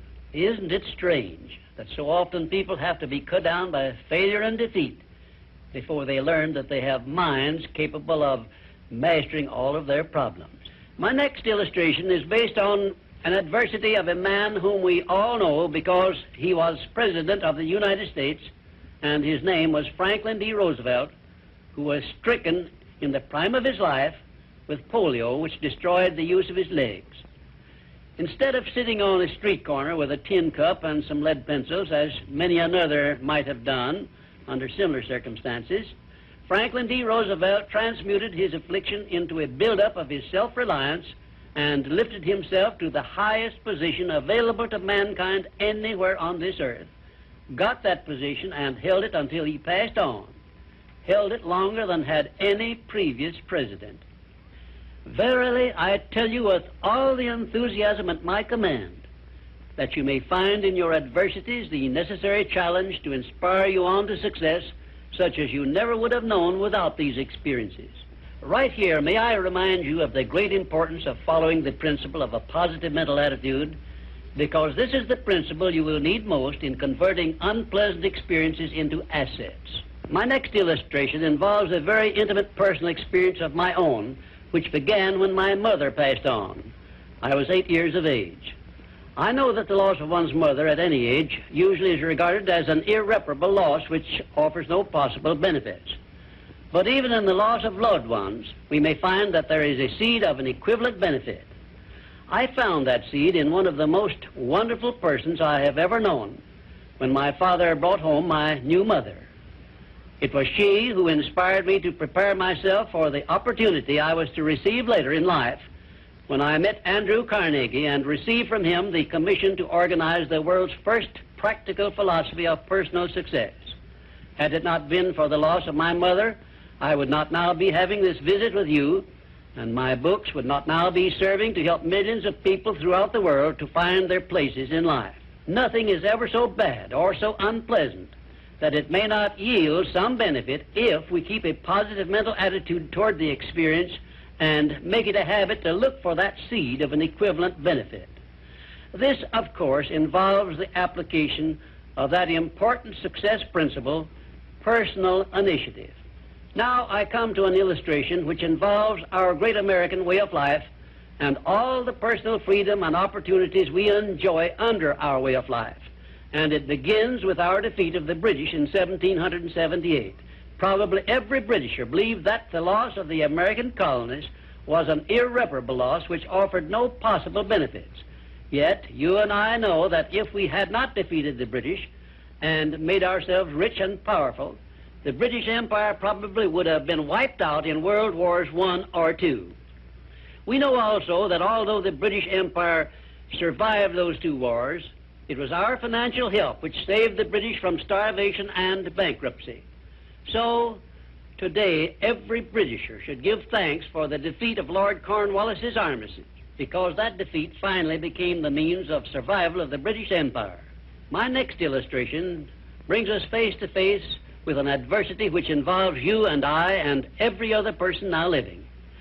I have reference to the trend in this and all other countries to rob individuals of their rights of personal freedom, a trend which is in direct violation of the obvious purpose of the Creator to give every individual the privilege of freedom of thought and action. There is something definite you and I can do about this common trend to rob us of our rights of personal freedom.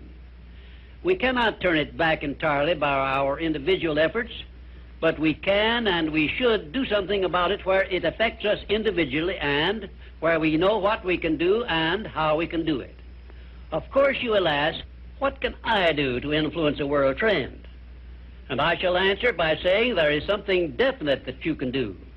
You can refuse to accept this common trend and take full possession of your own mind, thus fulfilling your personal responsibility to your Creator. Remember those two sealed envelopes I mentioned in a previous visit.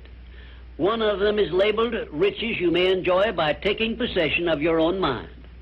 Very well, you have a responsibility to yourself, your loved ones, your Creator, to take possession of your own mind and to direct it to ends of your own choice. This responsibility is yours and no one else can rob you of it or fulfill it for you. You also have a responsibility to your country, which has given you our great American way of life. Our great system of free enterprise, which is so designed as to provide one with every possible motive for taking possession of his own mind and writing his own ticket in life. It is definitely a part of the overall plan of the universe to give man the benefit only of those blessings he recognizes, embraces, and uses constructively. Tie your arm to your side and take it out of use, and nature rebels immediately by causing the arm to atrophy, wither, and become useless. Neglect to keep in contact with your friends and cultivate them, and you lose them. Show indifference to the patrons from whom you earn your living, or the employer who pays your wages, and very soon you find yourself without a market for your services. It is an inevitable law of nature that you lose that which you do not use. And of course, this applies to the use of your own mind, the same as to everything else. And we who so often boast that we are citizens of the richest, the greatest, and the most powerful nation civilization has yet produced will do well to remember this law. through which we lose that which we do not properly use. In this visit, I have brought you what may be a surprise or even a shock by introducing this great principle of profiting by adversity. If you are ready for this principle, you will embrace it at once, and never again, as long as you live, will you brood over unpleasant experiences without knowing full well that your efforts could be better employed by searching for that seed of an equivalent benefit which is available in those experiences. Now, before I conclude this visit, I shall give you this assignment which, if you carry it out sincerely, may well bring you a new birth of opportunity such as you never dreamed of experiencing. Go back into your past experiences, study each adversity and failure you may have experienced, and look for that seed of an equivalent benefit you had not before discovered, and you may find yourself richer than you believed yourself to be. And now, until our next visit, just remember, nothing can be called failure until you accept it as such. We have now come to our 11th visit, where I shall present creative vision, the success principle which is responsible for the building of all of our plans, aims, and purposes. It has been said that the imagination is the workshop wherein we fashion the purposes of our brain and the ideals of our soul. I do not know of a better definition of imagination than this. There are two forms of imagination. First, there is synthetic imagination, which consists of organizing and putting together of recognized ideas, concepts, and facts arranged in a new combination. Very seldom does anyone create an idea or anything else absolutely new. Nearly everything known to civilization is but a combination of something that is old. Secondly, there is creative imagination, which operates through the sixth sense and has its base in the subconscious section of the brain and serves as the exclusive medium through which basically new ideas or facts are revealed. Let me give you some examples of synthetic imagination in action. 1. Edison's invention of the incandescent electric lamp was the creation of synthetic imagination because it was created by bringing together in a new combination two old and well-known principles. 2. Clarence Saunders' idea on which the Piggly Wiggly store system was based was the result of synthetic imagination because he merely borrowed the self-help cafeteria plan and introduced it into the grocery store business. But despite the simplicity of the plan, it is said to have yielded its organizer $4 million during the first 4 years after it was put to work. 3. Henry Ford's first automobile was created through synthetic imagination by the simple procedure of bringing together the well-known method of transportation, the horse and buggy, and the steam-propelled thrashing machine. Both ideas were old, but it remained for Henry Ford to combine them in a new method of use, and he made himself the most distinguished industrialist of his era by his achievement, not to mention a fabulous fortune. 4. The man who dipped a hunk of ice cream in chocolate, placed a stick in it for a handle, and called it Eskimo pie, used synthetic imagination and started a new industry which still has a widespread outlet and grosses annually a huge sum. It is safe to assume that the creator of this simple plan of merchandising was well compensated for his use of his synthetic imagination. 5. F.W. Woolworth made use of synthetic imagination by the simple procedure of setting up a retail store in which a large variety of merchandise retailing at 5 and 10 cents per item was offered to the public, and lived to see his merchandising innovation start a series of similar retail stores which gross annually many millions of dollars in sales and made Woolworth rich in the bargain. Now, I shall give you some examples of creative imagination. 1. Edison's invention of the phonograph was the outgrowth of creative imagination because no part of his invention had ever been known or used previously. 2. Signor Marconi's invention of wireless communication was also the outgrowth of creative imagination because it was based on basically new ideas which never had been used previously. He was the first to discover the means by which the ether could be made to take the place of wires in the transmission of sound. 3. Madame Curie's discovery of radium was also the outgrowth of creative imagination, because no one before her had ever revealed either the actual existence of radium or the method by which it could be recovered or refined. 4.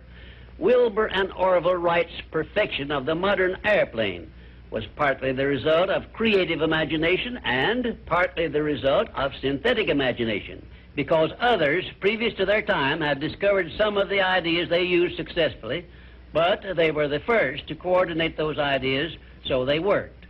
5.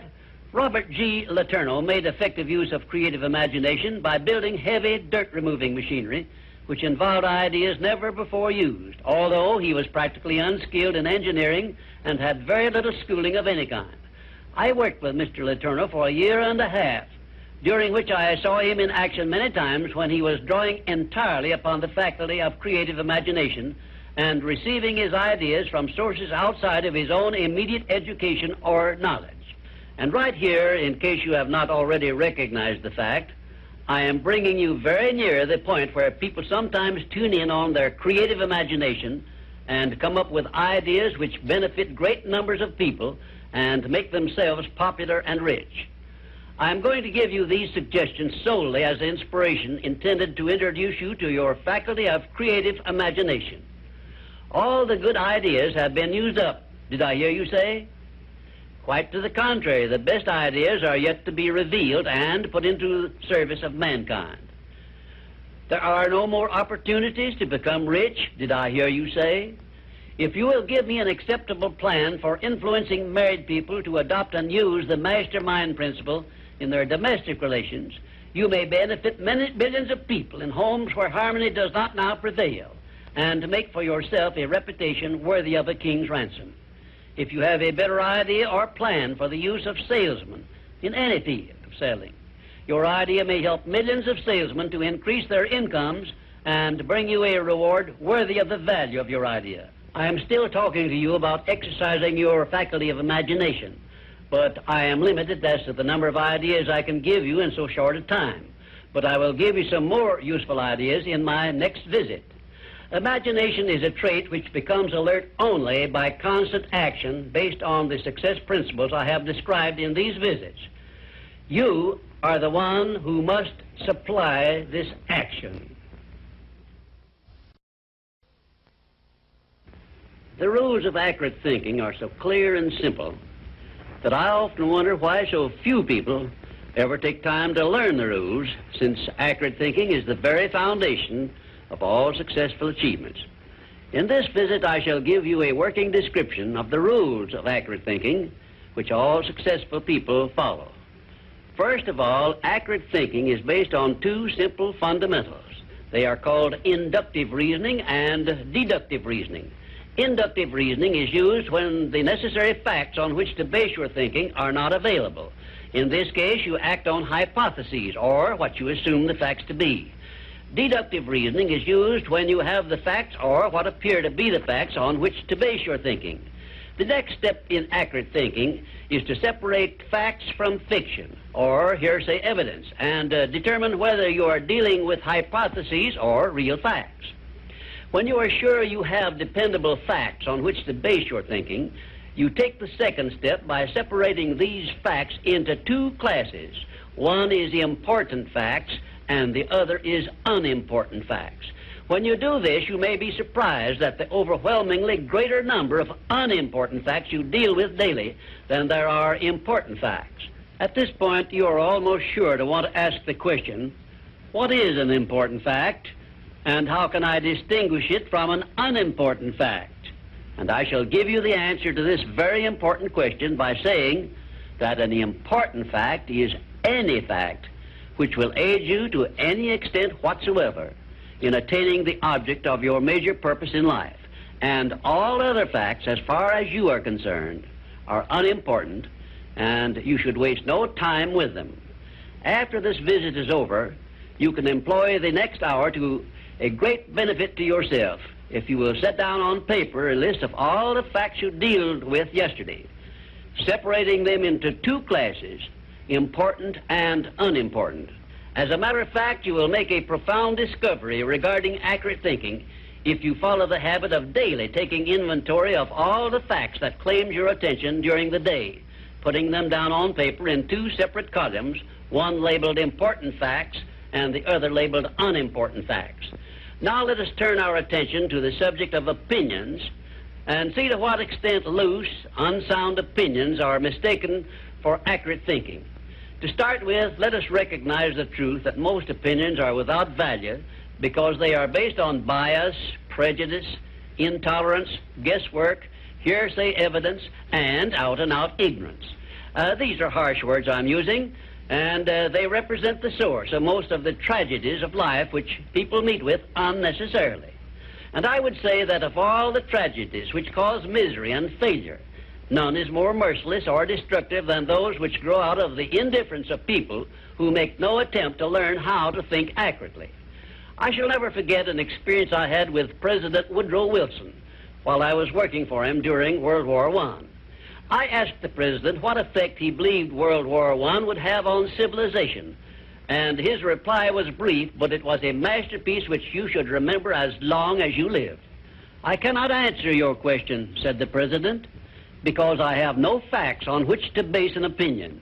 If you will remember Woodrow Wilson's 15-word speech every time you are about to express an opinion about anything, the chances are that you will soon get out of the habit of expressing or even having opinions not based on something more substantial than biases, prejudices, and emotional feelings which often serve as fathers to facts. You will learn, if you observe carefully, that the more successful a person is, the less he is inclined to express wild, unjustified opinions about anything. Also, you must have observed already that the drifters who are suffering with frustrations because they recognize they are failures usually have an assortment of opinions on about everything you can imagine. When I hear someone expressing a definite opinion about something of which I have definite reason to believe he knows little or nothing, I think of an experience I had when I stopped a Quaker on the streets of Philadelphia and asked him the time of day. He took out his watch, examined it carefully, and then in a slow, emphatic tone of voice he said, "Well, sir, according to this alleged timepiece, it appears to be approximately 1 minute and 10 seconds past 12 o'clock. I was particularly impressed by the care with which this Quaker identified the source of his information which he was passing on to me, and I often thought afterward how beneficial it would be if all people who express opinions or give out information would take the time to identify the source from which they were able to speak. I cannot influence all people to engage in this sort of safe thinking, but I can suggest that you give it consideration in connection with this visit on the subject of accurate thinking. Now, I shall give you a simple rule which may help you avoid being misled by unsound opinions expressed by other people. When you hear someone make a statement which your reason cannot accept as being sound, or which you question or should, for safety's sake, question for any reason whatsoever, ask a simple forward question: how do you know? Then stand firm on that question and either force the speaker to identify the source from which he got the information he is endeavoring to pass on as facts, or reject the statement entirely as if it had not been made. And do this no matter who is speaking or what may be his reputation for truth and veracity. Remember, you are given as your richest birthright the privilege of controlling your own thoughts. Therefore, treat this divine gift with the profound respect to which it is entitled, and do not allow anyone to do your thinking for you, or to influence your thinking in any manner whatsoever, except by the rules of accurate thinking I am passing on to you. Follow this procedure regardless of what people think or say about your method of thinking. If they wish to call you a cynic or a doubting Thomas, let that be their misfortune. But for your own good, go right on thinking by rules which will save you from many mistakes and tragedies throughout your life. Now, I will give you 7 rules to follow, which, if you memorize them and follow them as a daily habit, may bring you top rating as an accurate thinker. 1, never accept the opinions of other people as being facts until you have learned the source of those opinions and satisfied yourself of their accuracy. 2, remember that free advice, no matter from whom it is received, will bear the closest of examination before it is acted upon as safe. And generally speaking, this sort of advice is worth exactly what it costs. 3, alert yourself immediately when you hear anyone speaking of others in a discourteous or slanderous spirit, because this very fact should put you on notice that what you are hearing is biased, to say the very least about it, and it may be out-and-out misstatement. 4, in asking others for information, do not disclose to them what you wish the information to be, because most people have the bad habit of trying to please under such circumstances. Well-measured, tactful questions can be of great benefit to you in thinking accurately. 5, remember that anything which exists anywhere throughout the universe is capable of proof, and where no such proof is available, it is safer to assume nothing exists.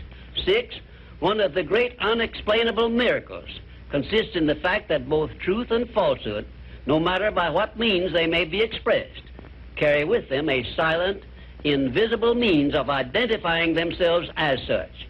Therefore, remember this truth and begin developing the necessary intuitive faculty to enable you to sense what is false and what is true.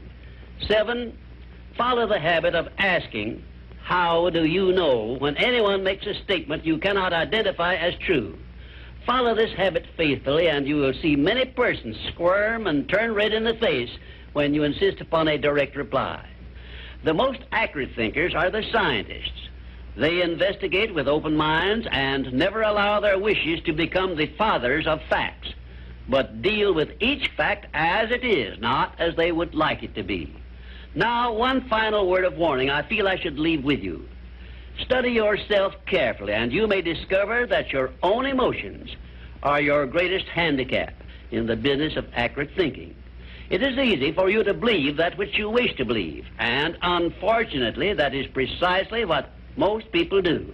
This is a method by which many people condemn themselves to eternal failure and defeat, and it is a method which opens wide that sealed envelope which contains the list of penalties they must pay for neglecting to take possession of their minds and use them for constructive ends beneficial to themselves.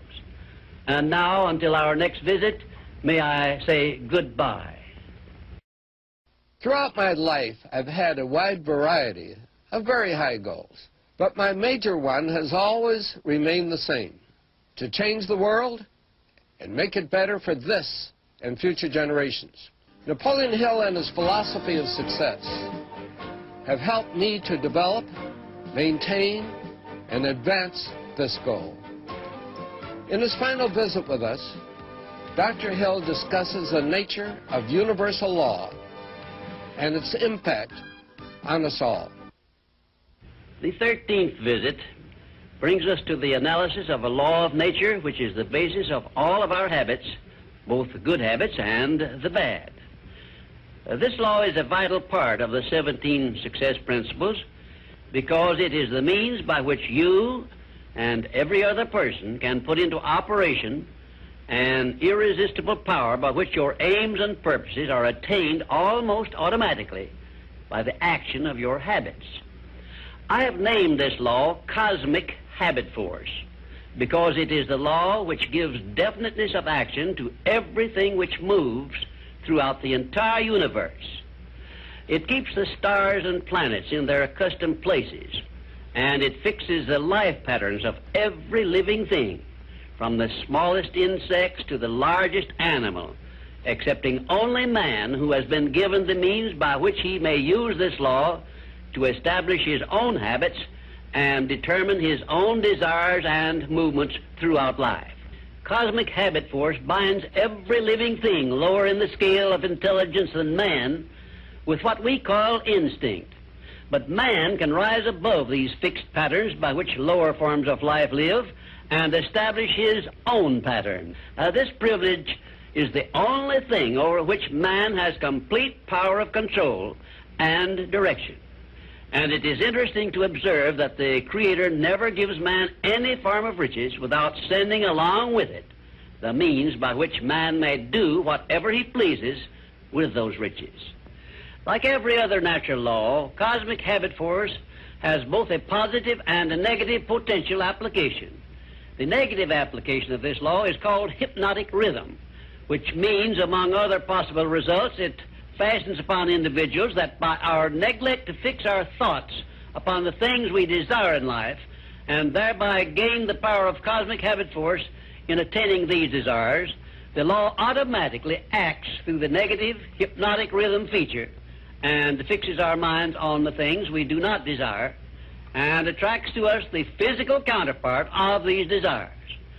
Understand this principle of the law of cosmic habit force, and obviously you will have a better conception as to how essential it is to keep your mind occupied with the life pattern and the things and circumstances you desire until this pattern is taken over and made permanent by cosmic habit force. Cosmic habit force is the watchdog, so to speak, which looks over your shoulder all through life, examines every thought you release, every act in which you engage, and forces upon you the penalties or the rewards in those two sealed envelopes I described in a previous visit. When you understand the principle of cosmic habit force, it is clear enough that you cannot go through life without using the power of this law to carry out the circumstances and the desires you voluntarily choose, or, by your neglect, allow the same law to force you to pay the penalties I described. You have a power of choice here, the same as in all other things, but your neglect to exercise this power brings certain, if not always swift, retribution upon you. Perhaps you now see why I warned you in a previous visit that the two sealed envelopes were not imaginary but real. And of course you now understand that you must avail yourself of the benefits of one or be forced to accept the penalties of the other. There is no halfway compromise for any human being. Ponder over this profound truth, and you will probably get a more impressive understanding of the power which is available to you through the application of the 17 success principles of the science of success. And you may also acquire a better understanding as to why these 17 principles have spread throughout the world without organized business management behind them. Why this science of success philosophy is believed to have brought personal success to more people than has any other philosophy designed to help individuals to take possession of their own minds. The nearest to a description of the law of cosmic habit force I have seen is Emerson's law of compensation, in which he so clearly established the truth that nothing ever just happens by luck, but every effect has its definite cause, albeit we often observe effects, the causes of which we cannot isolate or understand. If you will read Emerson's essay on compensation again, in view of what I have said about the law of cosmic habit force, you may get much more from it than you absorbed from it previously. Now I shall give you a variety of illustrations as to how the law of cosmic habit force operates. One, first of all, let me call your attention to the fact that cosmic habit force fixes the habits of the electrons and protons of matter, so that their relationship and chemical behavior always follow the same pattern. Thus we see that everything throughout the universe comes under the influence of cosmic habit force, and everything moves and exists by a pattern which is immutable and enduring, except man, who, as I have said, can break the habits established by cosmic habit force which affect him and set up in their place habits of his own choice. Two, cosmic habit force fixes the pattern of every form of vegetation which grows from the soil of the earth, so that each thing reproduces after its own pattern. A grain of wheat always reproduces other grains of wheat, but never makes the mistake of producing oats or some other form of growth. One atom of hydrogen and two atoms of oxygen combined always produce water, never anything else, because the pattern of their chemical reaction has been fixed by cosmic habit force. Three, when the human mind is focused on a definite major purpose, the law of cosmic habit force goes into action immediately and attracts to the individual the material equivalent of that purpose, and the procedure is inexorable and never varies. However, hypnotic rhythm, the negative application of the law, will just as definitely attract to one all the undesirable things and circumstances which the mind is allowed to dwell upon, such as poverty, ill health, failure, fear, and all other undesirable things. 4. Cosmic habit force, expressing itself through the emotion of sex, is the means by which every living thing perpetuates its species. Understand this truth, and you will better understand the irresistible forces of the profound emotion of sex, the means by which nature creates all living things. You will also better understand why aims and purposes, which are expressed orally under the great creative forces of sex emotion, are acted upon so rapidly by cosmic habit force. 5. We sometimes hear people speak of successful men as being on the beam, by which they mean that those who enjoy success have established a success thought pattern in their minds, which cosmic habit force has picked up and carried out to its logical conclusion. Direct it to definite ends in a spirit of belief in your attainment of those ends, and keep your mind busy in carrying out your purpose instead of allowing it to drift to subjects you wish to avoid. You are on the beam when you can truthfully say, I know precisely what I want from life, and I have faith I shall get it. You are not on the beam when you have no definite major purpose and you are drifting aimlessly through life. People who are failures also are on the beam, but they are on the negative side of the beam because they have neglected to use those riches which came over with them in that sealed envelope, and they have placed themselves under the influence of hypnotic rhythm, which is the negative application of cosmic habit force.